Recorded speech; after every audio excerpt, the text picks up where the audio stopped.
مقبوضہ کشمیر میں مودی کے غیر قانونی اقدامات کے خلاف پوری قوم ہم آواز۔ پاکستان اور آزاد کشمیر سمیت دنیا بھر میں یوم استحصال کشمیر منایا جا رہا ہے۔ بھارت کے خلاف ملک بھر میں ریلیاں، کشمیری عوام سے اظہار یکجہتی اور حمایت کے لیے 9 بجے سائرن بجا کر 1 منٹ کی خاموشی اختیار کی گئی۔ اسلام آباد میں وزارت خارجہ سے ڈی چوک تک کشمیریوں سے اظہار یکجہتی کے لیے ریلی۔ وفاقی وزراء انجینئر امیر مقام، طارق فضل چودھری اور اراکین پارلیمنٹ بھی شریک ہوئے۔ امیر مقام نے کہا کہ 5 اگست 2019 کے بھارتی اقدامات غیر قانونی تھے۔ کشمیر ایشو زندہ تھا اور زندہ رہے گا۔ بھارت کبھی کشمیر پر قبضہ نہیں کر پائے گا۔ ابنا ہرمز سے متعلق عبوری معاہدے کا اعلان آج متوقع۔ امریکی میڈیا کے مطابق مجوزہ معاہدے میں 60 روزہ عبوری انتظام کے تحت بحری آمد و رفت کی بحالی، ٹول فیس کے معافی اور بحری بارودی سرنگوں کے خاتمے کا منصوبہ شامل ہے۔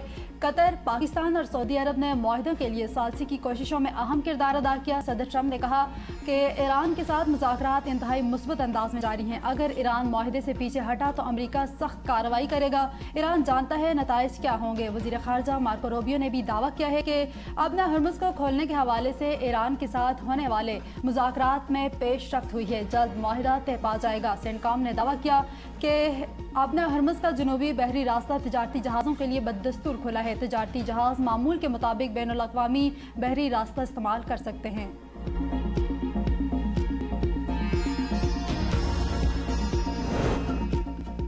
ایرانی صدر مسعود پزشکیان نے استعفیٰ دینے سے متعلق خبروں کو بے بنیاد قرار دیتے ہوئے مسترد کر دیا۔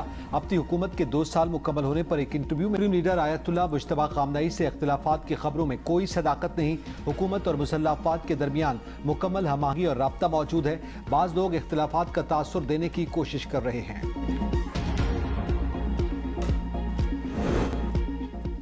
ایران جنگ میں امریکہ کے جدید میزائلوں کے ذخائر میں تیزی سے کمی ہونے لگی۔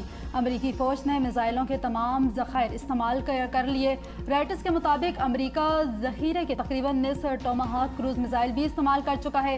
CNN کے مطابق میزائل ڈیفنس سسٹم تھاڈ کے 80% انٹرسیپٹرز ختم ہو گئے ہیں، جبکہ پیٹریاٹ انٹرسیپٹرز کا بھی لگ بھگ نصف ذخیرہ ختم ہو چکا ہے۔ بعض فوجی حکام نے صدر ٹرمپ کو دفاعی میزائلوں کے ذخائر میں کمی سے آگاہ کر دیا۔ امریکی فوج ضرورت پڑنے پر دنیا بھر میں موجود اپنے ذخائر سے اسلحہ منتقل کر کے کمی پوری کر رہی ہے۔ دوسری جانب پینٹاگون اور وائٹ ہاؤس کے حکام نے گولہ بارود اور اسلحے کے ذخیرے میں کمی کی ان خدشات کو یکسر مسترد کر دیا۔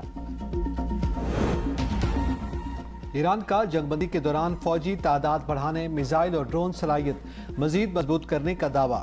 فوجی ترجمان کے مطابق جنگ بندی کے ہر لمحے سے بھرپور فائدہ اٹھا کر موجودہ ہتھیاروں کو جدید بنایا گیا، نئے دفاعی نظام تیار کیے گئے، نقصان زدہ تنصیبات بحال کی گئیں اور نئی ٹیکنالوجی پر کام تیز کیا گیا۔ مذاکرات ناکام ہوئے تو ہم دوبارہ جنگ کے لیے مکمل طور پر تیار ہیں۔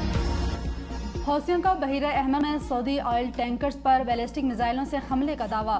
حوثی گروہ کے عسکری ترجمان کے مطابق بحیرہ احمر کے شمالی حصے میں ایک سعودی آئل ٹینکر کو نشانہ بنایا گیا۔ اب تک مجموعی طور پر 8 سعودی آئل ٹینکرز کو نشانہ بنایا جا چکا ہے، جبکہ 29 سعودی آئل ٹینکرز کو واپس لوٹنے پر مجبور کیا جا چکا ہے۔ سعودی خام تیل لے جانے والے 2 پاکستانی آئل ٹینکرز بحیرہ احمر سے بحفاظت گزر گئے۔ عرب میڈیا الجزیرہ کے مطابق آئل ٹینکرز بحیرہ احمر اور باب المندب سے سعودی عرب کے خلاف حوثیوں کی ناکہ بندی کے باوجود بغیر کسی رکاوٹ کے گزرے۔ سمندری انٹیلیجنس کمپنی کے مطابق دونوں جہاز معمول کے مطابق اپنی منزل کی جانب رواں دواں ہیں۔ پاک امریکہ تجارتی مذاکرات میں پیش رفت، تکنیکی معاملات جلد نمٹانے پر اتفاق۔ وزیر خزانہ محمد اورنگزیب نے امریکی تجارتی نمائندے سے ورچوئل ملاقات کی۔ پاک امریکہ تجارتی مذاکرات میں ہونے والی پیش رفت کا جائزہ لیا گیا۔ معاملات کو تکنیکی سطح پر جلد حل کرنے پر اتفاق۔ مذاکرات کی رفتار برقرار رکھنے، تکنیکی سطح پر بات چیت تیز کرنے اور تجارتی فریم ورک کو جلد حتمی شکل دینے کے لیے قریبی رابطہ جاری رکھنے پر اتفاق۔ وزیر خزانہ نے پاکستان اور امریکی ایکسپورٹ امپورٹ بینک کے درمیان تعاون جاری رکھنے کی ضرورت پر زور دیا۔ امریکی تجارتی نمائندے نے مذاکرات میں پاکستان کے مسلسل تعاون کو سراہتے ہوئے لیبر اور ریگولیٹری اصلاحات میں پیش رفت کو قابل تحسین قرار دیا۔ پاکستان اور ایران کا 2 طرفہ تجارت $10 ارب تک بڑھانے کے عزم کا اعادہ۔ مشترکہ تجارتی کمیٹی کے 10ویں اور اہم اجلاس میں باہمی اقتصادی تعاون کو مزید فروغ دینے اور تجارتی روابط مضبوط بنانے پر اتفاق۔